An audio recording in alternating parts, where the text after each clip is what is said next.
Olá, tudo bem com você? Vamos hoje para mais uma aula do projeto Escola em Casa, de nossa aula conteúdo para o 8º ano. Hoje nós vamos resolver problemas que envolvem a interpretação de gráficos, certinho? Meu nome é Luan Felipe, sou professor de matemática da rede pública. Então vamos iniciar. Vamos aqui para a nossa primeira questão, certinho? Aqui nós temos nosso gráfico.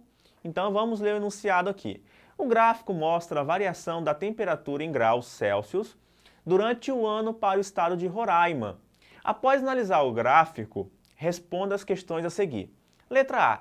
Em que mês se registrou a maior temperatura? Qual o valor aproximado dessa temperatura?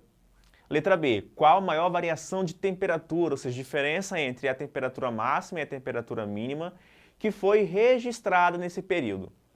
Então, gente, bora analisar o gráfico aqui.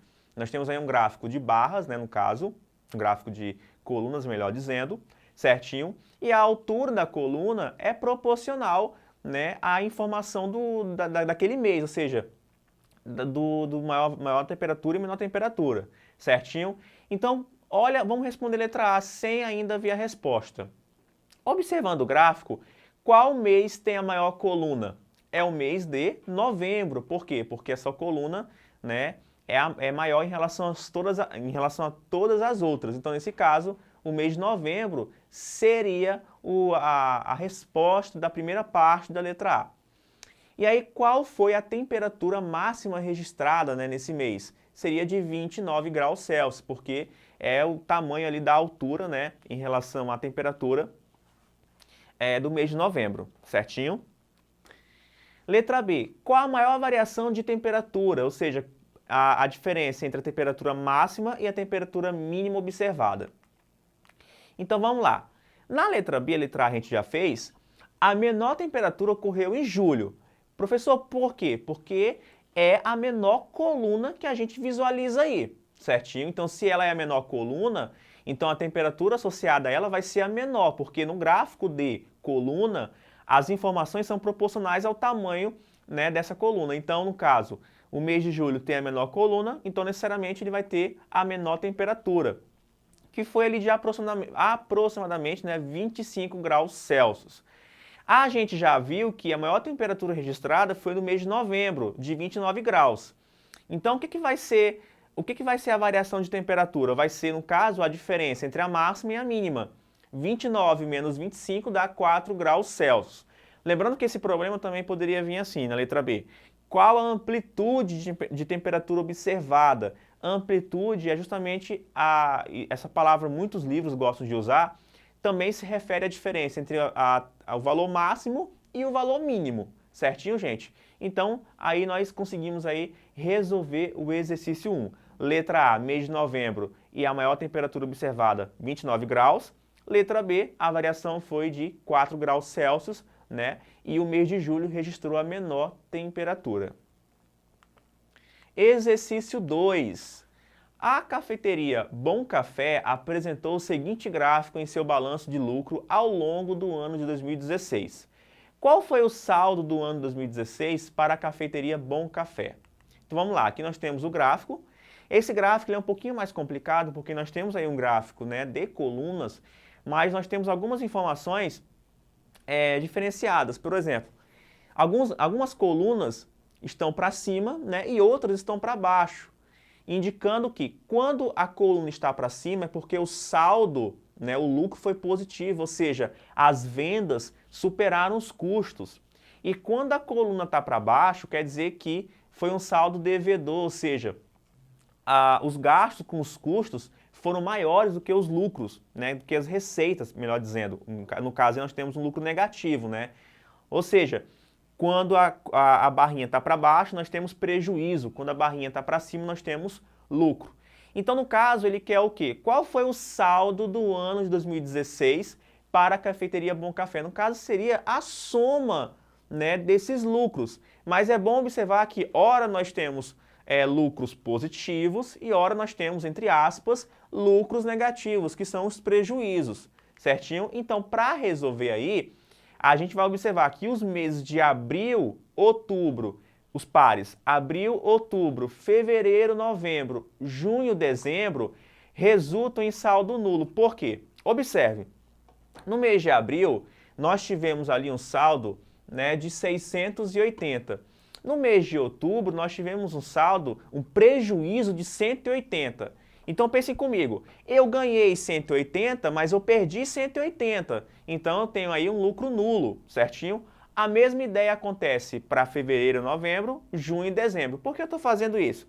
Porque quando eu for somar todos esses valores que estão aí, né, eu vou simplificar a minha soma se eu cancelar esses termos que se anulam, certinho? Então, somando esses valores, nós vamos ter 2.800 menos 320, mais 3.300, mais 6.400, mais 3.100, mais 840.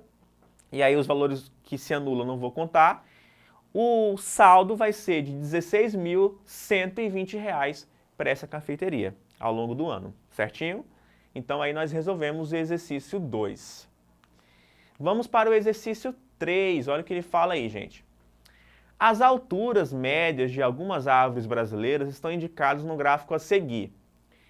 Qual das afirmações a seguir está de acordo com o gráfico apresentado? Então aqui nós temos um gráfico de barras, certinho? E o tamanho da barra vai ser proporcional à altura daquela árvore, certinho, gente? Então, letra A.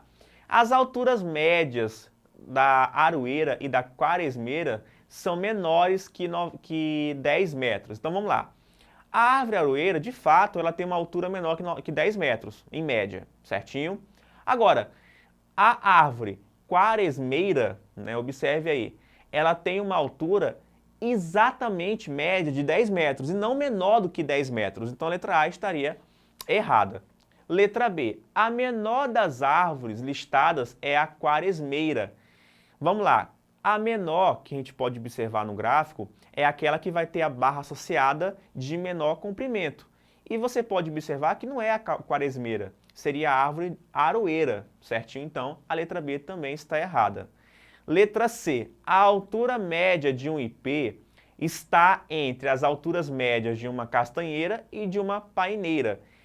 Bom, vamos lá observar o gráfico. Cadê a altura do ipê, né? A altura do ipê está entre a altura, ele teria que ser, no caso, maior do que uma e menor do que a outra. Só que, no caso, a altura do ipê ela é menor simultaneamente que a castanheira, né, e a paineira. Então, a letra C, de acordo com essa minha interpretação, está errada.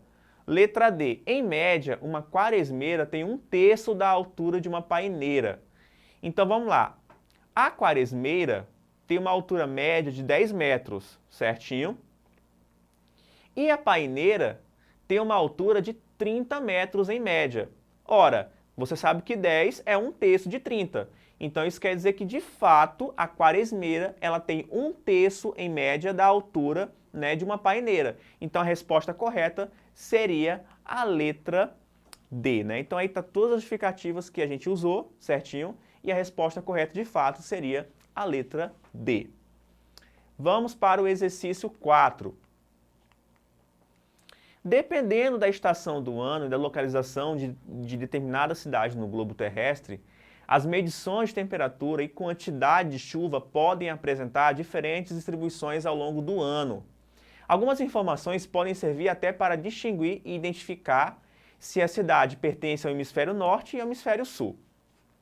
O gráfico a seguir representa a temperatura média e a quantidade de chuva registrada mensalmente em uma determinada cidade. Analisando o gráfico de temperatura média dessa cidade durante o ano, quais os meses, quando comparados, ocorre a maior variação de temperatura, certinho? Então vamos lá, qual seria a nossa resposta? Ao analisar o gráfico, você pode verificar que as temperaturas médias em cada mês estão entre 20 e 25 graus. A maior variação corresponde à maior diferença entre as alturas das colunas, certinho? Analisando cada coluna, pode-se ver que a maior diferença notável é de 5 graus Celsius, que corresponde à diferença entre os meses de fevereiro e julho. Você pode visualizar aí no gráfico, né? Que apresentam, respectivamente, a maior e a menor temperatura. Claro, gente, a maior variação vai ser aquela que ocorre entre o maior valor registrado e o menor valor registrado. Então, esse valor, de acordo com a nossa interpretação, seria de 5 graus Celsius. Certinho? Então, finalizando nossa aula, na aula de hoje nós retomamos o conteúdo da leitura e interpretação de gráficos, de tipos de gráficos, através da resolução de exercícios. Então, voltando aqui para mim, essa foi a nossa aula de hoje, espero que você tenha compreendido aí as nossas interpretações de gráficos. Depois vá lá na plataforma da Secretaria, assista essa aula novamente para você fixar melhor o conteúdo. Bons estudos e até a próxima!